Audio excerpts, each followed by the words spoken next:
This topic that we're going to be discussing tonight, which is how spirituality or our expression of faith and technology come together. And I do believe that they do come together, and I just want to say from the outset, this isn't some sort of series on anti-technology rants or anything like that. For those of you who know me, you know that I am a bit of a nerd at heart, that I grew up in this era where there was a boom in technology. You know, I remember Netscape Navigator, one of the first internet browsers, and we had to dial in with our 56K modem in the library because no one had their own computer. The first computer I had was a 486 where I played Commander Cain and other video games on that. I played it with my dad and I grew up with that kind of interaction with him that I absolutely loved. And of course, you know, in my 30-odd years, as you would be very aware, technology has just boomed in so many different forms to the point where obviously now even things like AI, artificial intelligence are at the forefront, as well as a lot of different things in terms of our physiology and how even medical technology has developed in order to accommodate ourselves. And so I'm really excited by this series. Being that kind of nerd at heart, I'm actually excited by this series because I think that as we explore technology, but more importantly, explore what it looks like to integrate our spiritual disciplines that God has ordained for us from the very beginning of time with that technology, as we find those connections, there can be incredible revelation. And so I'm excited by this series. Now, I just wanted to start with a great photo because this is one of my favorite screenshots. This is what we're going to be talking about tonight, community. This is my favorite screenshots. This is from a couple of years ago. This is me FaceTiming with my dad. So obviously I'm there in the top right-hand corner, and I love this because this is like, I feel like this is just a classic dad. You know, he's trying to use the screen, and what he's managed to do is just only show his body for like a majority of the call. And like I'm just kind of there, and I don't know if you can see the expression on my face, but that expression is just kind of like, yeah. You know, like it's just like this was bound to happen. And the truth is technology can produce some of these kind of great moments. And tonight I want to talk specifically about the kind of technology that is interactive technology. Yeah. Because obviously technology exists in many, many different forms. You know, the big earth movers and all that kind of stuff are obviously technology as well. But particularly tonight, and in light of that video we just saw, I want to talk about interactive technology as we explore this idea of the significance of community and what God desires community to be for each one of us. Now, to simplify things down to kind of a core principle, and I'm actually convinced that tonight with what I have to share, there might be different things that just jump out at you and somehow God, through His Spirit, will just place that on your mind and you'll be like, that is the one thing I need to take away. And that might occur within 2 minutes of me starting, or it might occur at the 15, 20-minute mark. But I want to encourage you tonight, what is it that's the one thing that challenges you around the integration of faith and technology? Now, interactive technology generally is considered to have three purposes. I don't know if you've ever thought about this, but whether it be, you know, online gaming or social media or anything that you're interacting with technology, generally it serves three particular purposes. The first one is communication. We use that obviously to communicate with others, messaging and FaceTiming and all that kind of stuff. The second thing is creativity. We use interactive technology in order to produce images and art and all sorts of different things. You know, if you're into Minecraft, you create worlds and you create experiences. Creativity is a part of our interactive technology as well. And of course, the third one is Netflix. And that's just pure consumption, right? And this is okay too, right? And so once again, we're not trying to go, oh, consumption is bad. Oh, Jesus doesn't like consumption. That's not the point. We're just being honest about the different technology that we face on a day-to-day basis. And we have to recognize that consumption can be a very big part of how we essentially, consume social media and all the different streaming options that are available online. And I just want us to pause for a second, and regardless of the amount of interactive media that you are exposed to on a day-to-day basis, I want you just to consider this. And this is a big deal. This is a big deal when it comes to family life as well, right? how you're going to expose your kids if you've got kids and what type of media they're going to consume.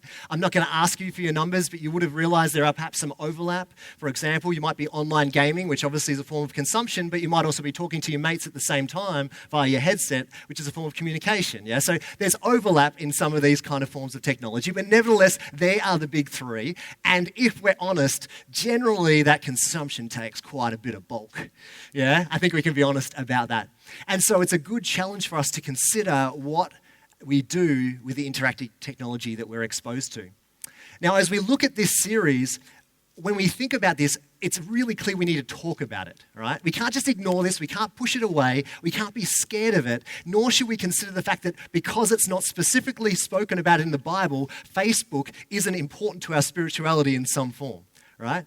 We actually need to dive in a little bit deeper and ask the question, what does it look like to faithfully follow Jesus in this new age?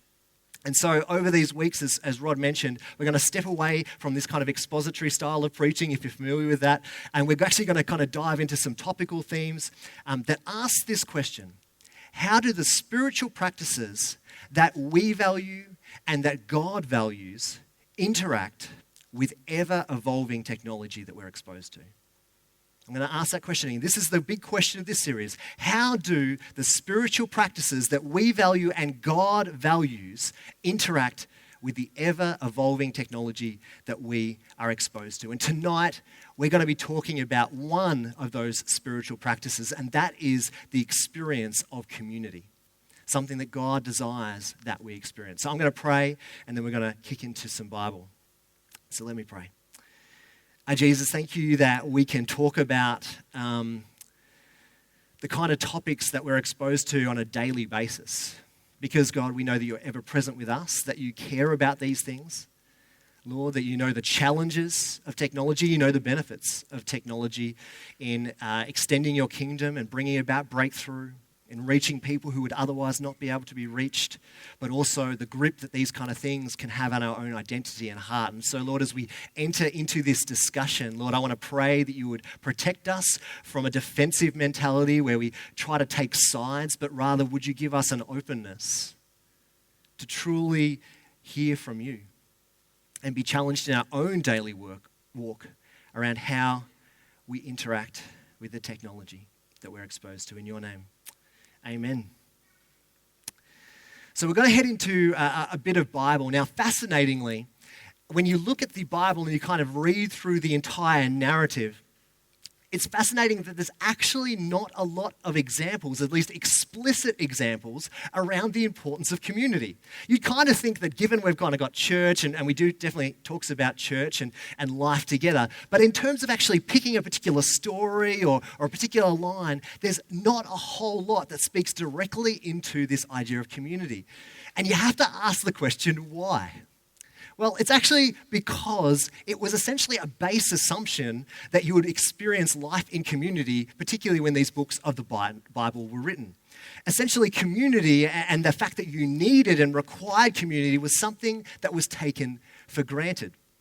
You see, one of the greatest examples that we see of the importance of community and how powerful it is, even from the very early parts of Scripture, is when we look at the story of Cain and Abel.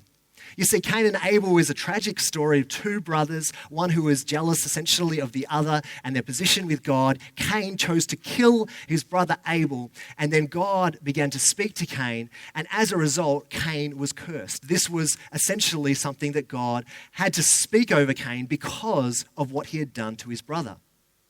Interestingly, when you look at the nature of the curse, it's very much to do with the moving away from that protection of community. It says here in Genesis 4:13-15, Cain said to the Lord, "My punishment," that is, the curse that God had placed over him, "is more than I can bear. Today you are driving me from the land, and I will be hidden from your presence." And this is how God describes what Cain will be. "I will be a restless wanderer on the earth, and whoever finds me will kill me." But the Lord said to him, "Not so. Anyone who kills Cain will suffer vengeance 7 times over." Then the Lord put a mark on Cain so that no one who found him would kill him. You see, it's fascinating that even from this one of the first kind of sins of humanity, the punishment was isolation, right? And Cain was very aware that if he was to actually suffer this kind of isolation, that the conclusion would be that he would be killed. I mean, nowadays in a modern time, we kind of go, all right, if we're going to become a bit of a restless wanderer, I'm a bit of a solo man, lone ranger. Some people even like that identity. You know, it's like, I'm going to be a bit of a lone ranger. I don't want to make too many connections. I just wander from place to place. Sometimes even that image is a little bit kind of put on a pedestal. It's like, ooh, look at that guy, you know, being all solo. But it wasn't the case back then, right? Basically, if you were solo, you were dead, right? Because we're not talking about the same society and the same kind of ethical morals potentially that were happening in nowadays as opposed to back then. If you were isolated, you were the one that people attacked. You were the one who was going to become the victim. And so we see from the very outset that God knows that community is important, is something that he values. And so what I want to do is I want to look at just a couple of key parts in Scripture that highlight the fact that God values community. That community is important and it's something God created us to experience. And so flipping back a little bit to Genesis chapter 2, and these will be some familiar passages, but later we're going to look at case studies as to how technology interacts with these. It says in Genesis 2:18, and this is when he looked at Adam, then Lord God said, "It is not good for the man to be alone. I will make a helper that is suitable or right for him." And so it's really fascinating that at the beginning of the Bible here in Genesis, God has made this man. He breathed into him. He's been made from the dust. God's given this man meaningful work to do. And we know that there's this powerful imagery in this earlier part of the Bible that indicates the kind of relationship God desired between us and him as well as us with the earth. And if you look at Genesis chapter 1, there's this refrain, you know, something happens and it's good. Something happens and it's good. It's good, it's good, it's good, it's good. And then it gets to the end and it is very good, right? And so this refrain throughout the entirety of the first couple of chapters, or at least the first chapter of Genesis 1 is, it's good, it's good, it's good. And then the first thing that God identifies as not being good is that it's not good for the man to be alone. It's deeply fascinating that even, you could argue, the presence of God, even in the presence of God and the relationship Adam had with God, there was still something missing. It was like the way that God crafted humanity, the way that God crafted this man required someone else. And of course, then comes Eve. It is not good to be alone. We are made for relationship.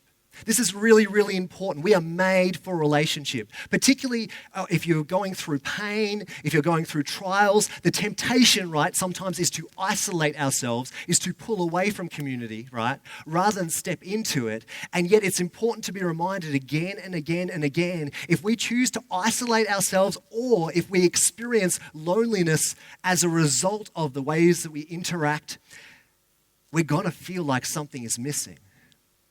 There is going to be something not good about our life experience. God knows this. He knows that loneliness is debilitating. It's the kind of thing that stops you in your tracks. It's the kind of thing that makes your perspective shrink when you're not hearing the voices of others around you. Because the truth is, and this is the beautiful thing even about this small passage in Genesis chapter 2, is that not only were we made for a relationship, we were actually made to experience a diverse range of relationships. That is, people who are different from us, right? And so it's interesting that God says, I'll make a helper that is suitable for him, not someone who is identical to him, not someone who necessarily even thinks the same way as him. I'm going to make someone who is suitable for him, someone who is different, right? And that's a good thing because God knew that we needed relationship, and he knew that in order to experience a life that God created us to live, we were going to need diverse and varied voices in our lives. You see, isolation and loneliness and the decision to step away from community, it tears the diversity of our perspective, the generosity of our vision away from us. And we start to experience an emptiness. And it doesn't matter how much a lone warrior we feel like we were made for a relationship with others. So there's one key idea. I'm going to introduce one more, and then I want to talk a little bit about social media. Here in Hebrews chapter 10, verses 24 and 25, we have the author writing and says this. He says, "Let us think of ways to motivate one another to acts of love and good works. And let us not neglect our meeting together as some people do, but encourage one another, especially now that the day of his return is drawing near." So it's this fascinating piece of the Bible where there's this identification that there is a temptation to move away from gathering together. And yes, I do believe this passage is particularly referring to the spiritual community, but it also has truth in any particular community. It says, don't actually neglect our meeting together. You need to actually position yourselves, not just with others who are different from you, from those first the first point, but rather people who are going to motivate you toward acts of love and good works. And I'm not saying this is a massive kind of new idea, but it's a great one to be reminded of, is that the people around us matter.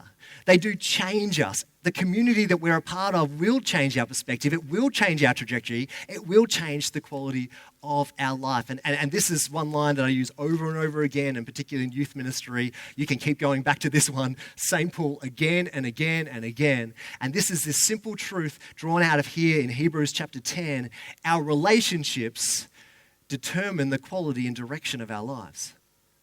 So not only are we designed for relationships and diverse relationships, those relationships actually determine the quality and direction of our lives. When you think about the people that you have around you, your key influencers, how do they change your trajectory? How do they shape what you're passionate about, what you consider your own identity to be, how they motivate you? Do they motivate you toward love and good works? Because this is what God desires our community to do. Our friends or our key influences, they change our perception of what is acceptable, and your behavior changes accordingly. This is how it works, right? And this doesn't mean that we only need to surround ourselves with, the people of highest moral character and that kind of stuff. Jesus was totally into just engaging with the wider community. But another one that I often tell youth people is the question of, are you a thermometer? As in, are you a thermometer or a thermostat? A thermostat sets the temperature and creates that influence, or a thermometer just responds to the kind of temperature that's around them, right? And this is a great question that we can ask ourselves too. If the people or our relationships determine the quality and direction of our lives, which includes our relationship with God, of course, then the question is, with those people around us, are we the kind of people who are motivating others toward love and good works? Or are we being influenced by them? So these two key truths, that we were created for a relationship and that our relationships determine the quality and direction of our lives, make a big interaction when it comes to things like social media. This is the first post I ever put on Facebook. I had to really dig through history in order to find this one. 15th of October 2007, so 13 years ago, apparently I was contemplating. Anyone profoundly moved by that? Anyone, wow, gosh, Gavin, I'm glad you posted that, because I was really wondering if you were concerned, but now that you're contemplating, that makes me feel a whole lot better. I wonder what your first Facebook or social media post was. Dare you even look it up at some point in time? But this was the nature of my first social media post. And when we look at these kind of two key truths, social media, whether it be Facebook or Twitter or Insta or the plethora of different things, Snapchat, anything that way basically you communicate and share some form of your identity, actually interacts with this question of whether or not we are truly experiencing the kind of relationship that God created us to experience. Now, the first thing we note, and as I said before, God knew that we were made for relationship, but he also knew that it was our responsibility to interact, or we had a need to interact with a diverse kind of group of people. Now, things like Facebook and a lot of social media, different forms, I hope you know they're run to generate profit. I really hope you understand that. They're run to generate profit, and the way that they generate profit, this isn't just negging on these things, I'm just telling you what's true, okay? This isn't conspiracy. They're run to generate profit, and they generate profit, and the way they generate profit is through ads, okay? That's how they generate profit, through advertisements, and the way that they get more money from ads is by you being on those platforms for longer. Okay? So this isn't rocket science. This is literally how social media works. The longer you're on a platform, the more ads you're exposed to. The more ads you're exposed to, the more that platform gets money. Okay? And so it is in their interest to keep you online as long as possible. And I don't know if you've noticed this. I'm just going to use Facebook as an example. But no matter the diversity of relationships that you have within your life, and maybe you have physical relationships with other people who have a different perspective to your own, I can promise you this because it's true and it's been well documented, and feel free to look it up, that the algorithms, right, that is the mathematics behind Facebook newsfeed and all that kind of stuff, is designed to be an echo chamber. Okay? Now, if you don't know what an echo chamber is a place where you are kind of in the middle and whatever you say bounces back at you. Basically, it means that what it does is it creates an echo chamber around you where what you want to hear is fed back to you. The people with similar opinions to yours are highlighted. The kind of advertisements and the kind of articles that appear on your newsfeed are the ones that usually consolidate your position. If you've got a particular position on an issue, you'll start to see newsfeed stuff that consolidates that position, that reinforces that position. The amount of opposition to those kind of positions will decrease. Why? Because they want you to stay. And we love having our opinion reinforced, right? That is human nature. We love it, right? And then we stay, and then we see ads, and they make money, right? And so we have this incredible truth that God created us for community. That community was designed to be diverse. And when we think about things like Facebook, it's actually really important for us to understand that this type of community, so to speak, is actually one that isn't promoting diversity. It's promoting sameness. Sameness. And there's a real loss in that. Do you remember the days when you couldn't hide people from your newsfeed? You actually had to unfriend them in order not to see them, right? And when you unfriended them, they knew that, right? Now you can just hide their posts, right? That way you don't disturb the environment, you don't cause any offense, but the echo chamber, right, is maintained. Now, don't hear me wrong. Facebook serves some incredible purposes. We use it for our youth leaders Facebook group, we use it for planning, we use it for words of encouragement in order to assist each other and to encourage one another. Facebook has a place, but we need to work out exactly what it's doing to our nature of community. If Facebook is simply a digital community which is not an extension of the kind of diverse relationships that we have, then we're going to start to feel the loss of community, something that God created us to experience. As mentioned in the video, social media in many respects has made people feel more isolated and insecure rather than experiencing the kind of true community that God made them to experience. And so I just want to highlight this one misunderstanding with social media as we consider what it looks like to express and dive into community as a spiritual discipline, something God desires us to do, to keep on meeting together. Social media does not replace relationship or community. It's a vehicle, right? It's a vehicle, not a destination. And if we treat it like a destination, if we treat it like that is where true community is found, we're going to feel a loss. But if we treat it like a vehicle, as a tool, as a means for reinforcing, for discovering diversity, for connecting with people who are fresh to Alice Springs and we want to make sure they feel welcome, then it can be an incredible tool for God. You see, people could treat it as a destination, but it's just a mode of delivery. And it can be incredibly strong and powerful when used to reinforce these key truths of diverse relationship and the fact that the quality and direction of our lives is determined by our relationships. So Gavin Brown is contemplating. Not a great example of seeking community. But a few people probably would have posted after that, if I posted that today. Good on you, Gavin. It's about time. Nah, I don't know. But let's think about how we use social media, not be scared of it, but to realize it does actually change the way that we express this spiritual discipline of community. All right, I want to jump into a third key truth around community. Genesis 2:25, a little bit on from 18, as we looked at before. Now the man and his wife were both naked, but they felt no shame. Now this is an interesting passage once again as we talk about these early accounts in Genesis. Now, we obviously, nakedness and that type of thing, one of the things that we see in Genesis chapter 3 as a result of the verse sin is that suddenly they realized they were naked and then they kind of covered themselves up. And so there was this physicality of nakedness that was obviously responded to as well. But certainly in Genesis chapter 2, that is pre-sin, it's already identified that this sense of no shame was an incredible deal. That this man, Adam, could be around this other person, Eve, right, who were different from each other, right, and yet there was no shame felt between them is actually incredible, right? Because for us to be completely honest, authentic, transparent, naked, so to speak, with another person is something that is incredibly difficult, right?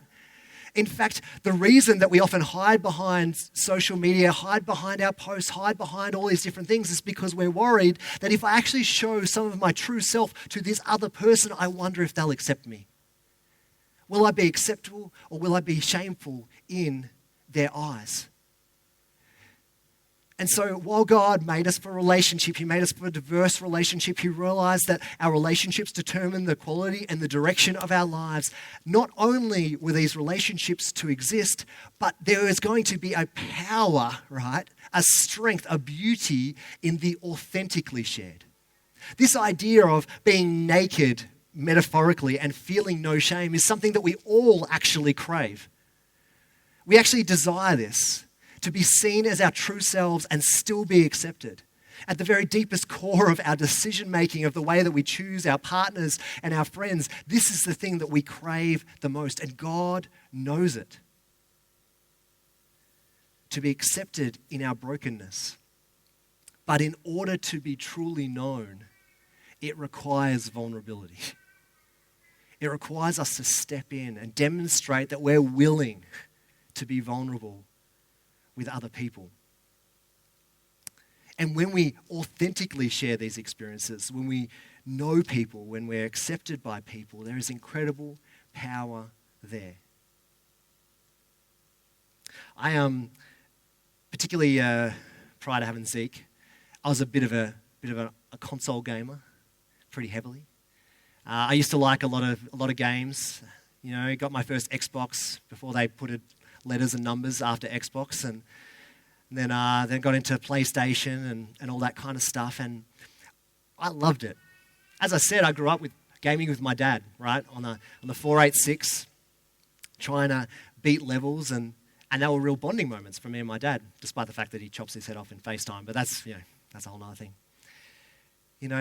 And so gaming was a natural extension for me. It was a creative space for me. It was a consumptive space for me, but it was also one for communication.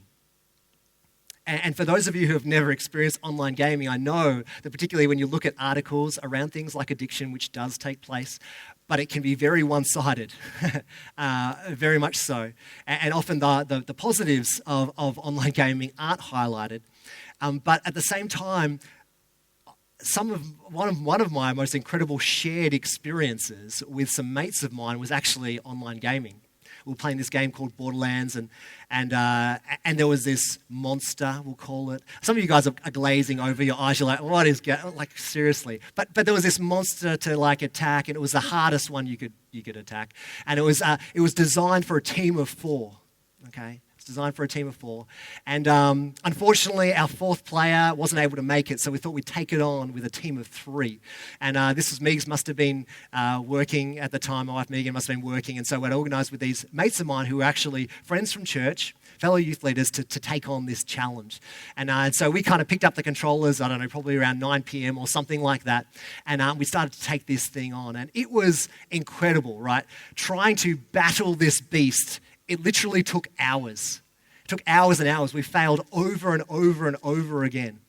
And we'd get so close to winning, and then we would fail.